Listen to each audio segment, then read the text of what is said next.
In hierdie les oor Euklidiese meetkunde kyk ons nog steeds na gelykvormigheidstelling. Soms gaan daar direk vir jou 'n verhouding gegee word wat jy moet bewys, in plaas daarvan dat hulle eers vir jou lei deur te sê watter driehoeke om gelykvormig te bewys. Dit beteken jy gaan dan self die driehoeke moet identifiseer. As ons kyk na hierdie verhouding wat vir ons gegee is daar nou verskillende kombinasies van letters wat vir ons driehoeke kan gee. Jy het twee opsies. Jy kan of 'n driehoek links en regs van die is-gelykant vorm, of jy kan 'n driehoek bo en onder in die breuke vorm. So as ons nou hier wou kyk of daar driehoeke is wat ons kan gebruik, kan ons begin deur byvoorbeeld bo en onder te kyk of ons 3 letters kan vind wat wel 'n driehoek in ons gegewe skets vorm. As ons bo kyk, het ons ongelukkig 4 letters, want ons het A, B, C en D, en onder slegs 2 letters, B en C, so dus vorm hierdie nie driehoeke nie. Dan is ons tweede opsie om te kyk vir links en regs. As ons nou links kyk, het ons die letters A, B en C, en regs het ons die letters C, D en B, en dan moet ons net na ons skets gaan kyk om te bepaal of daar werklik driehoeke is wat deur die 3 letters gevorm word. Kom ons kyk na 'n voorbeeld. In die skets is AP 'n raaklyn aan die sirkel by P, en ons word gegee dat PN parallel is aan SR. So hier moet ons al reeds heel wat vorige kennis in ag neem. Hulle vra direk hier vir ons om 'n verhouding te bewys. So wanneer ons na daardie verhouding kyk, moet ons nou bepaal watter driehoeke ons hier gaan gebruik om gelykvormig te bewys. As ons nou hier eers links en regs probeer, sal jy sien dat daar links 4 letters P, S, Q en R is, en dus gaan links en regs nie vir ons driehoeke gee nie.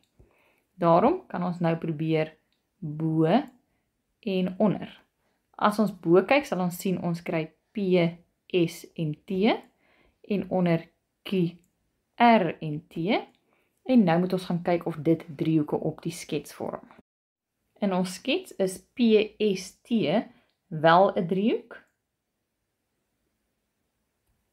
en QRT is ook 'n driehoek.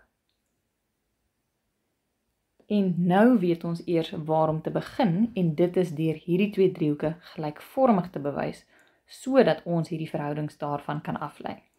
So ons moet begin deur te sê ons gaan in driehoek PST en driehoek QRT werk om hulle gelykvormig te bewys. So nou soek ons 3 ooreenstemmende hoeke wat gelyk is.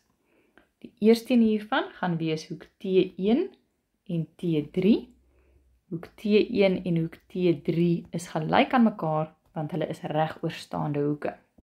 Volgende kan jy raak sien dat P2 net so groot gaan wees soos Q1, want albei van hulle word vanaf dieselfde boog of koord SR afgevorm.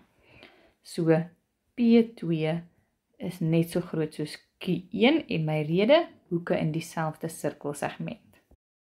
En dan kan ons daar dieselfde rede gebruik om te sê hoek S2 is gelyk aan hoek R1, of ons kan aanvaar dat die derde paar hoeke gelyk is, want die binnehoeke van 'n driehoek moet 180 grade vorm. Nou kan ons gevolgtrekking maak en sê driehoek TPS, daardie letters in die volgorde soos ek dit geskryf het, is gelykvormig aan driehoek TQR, my volgorde aan die regterkant, en my rede daarvoor hoek, hoek, hoek. Maar nou moet ek aangaan om by my verhouding uit te kom. So hieruit kan ek nou die verhoudings aflei. TP gaan in verhouding wees met TQ, PS en QR, en TS en TR. My rede hiervoor is my gelykvormige driehoeke. En nou moet ek die regte 2 van die 3 opsies kies om wel wat gevra is te bewys. En PSQR en ST of TSRT is dan die laaste 2. So ek gaan sê PS op QR sal dan gelyk wees aan TS op TR. In vraag B vra hulle ons nou om 'n produk te bewys.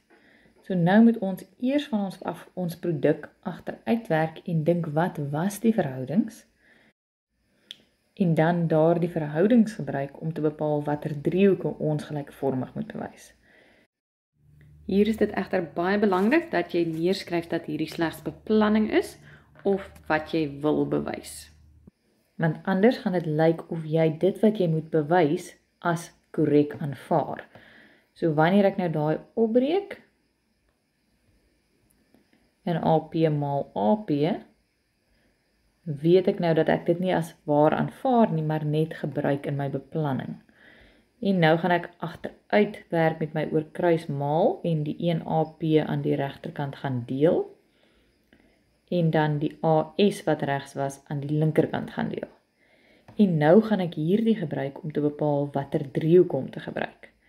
As ek na die linkerkant kyk, het ek A, P en S.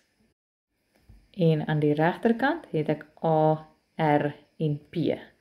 Nou moet ek gaan kyk of hierdie driehoeke vorm. A, P, S vorm wel 'n driehoek op my skets. En A, R, P vorm ook 'n driehoek op my skets. Hierdie was dan nou als slegs my beplanning wat ek gebruik om nou my som te bewys. So wanneer ek nou begin met my berekeninge, gaan ek die 2 driehoeke gelykvormig bewys. In die 2 driehoeke is hoek A 'n gemeene hoek. So hoek A is gelyk aan hoek A want dit is 'n gemeene of 'n gemeenskaplike hoek. En dan gaan ek weer van my graad 11 meetkunde moet gebruik, waar die hoek tussen die raaklyn en die koord, hoek P1, gelyk is aan die hoek in die teenoorstaande sirkelsegment, wat ook vanaf die koord gevorm word.